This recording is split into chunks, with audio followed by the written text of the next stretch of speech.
Buongiorno, dobro jutro, guten Morgen, buon dì. E loro due morosavin, insomma, non risultato che spietavin, aspietavin. E loro, per accomodare le robe, si sono sposati e in assude une frutte.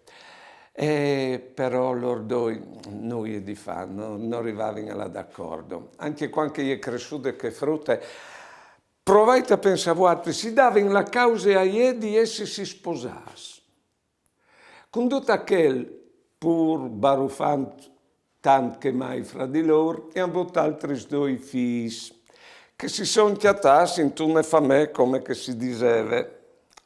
E cresciuti che sono anche che i devono la causa alla sur più grande di essi, è la causa della situazione familiare che loro è anchiatate.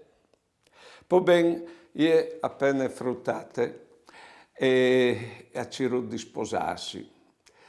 Ma c'è voleso, ma la dite anche io, che quando uno lies dal scuro, alla prima luce resta inceata addirittura, e anche il suo matrimonio non l'ha durato, qui sa c'è. I vecchios e sono venuti a morire. Qui ho assistuto, la prima, che era la figlia dall'amore. Ecco, e ho vinto imparare robe che non basta spietare un frutto per sposarsi, bisogna volersi bene. Buone giornate e buone vite.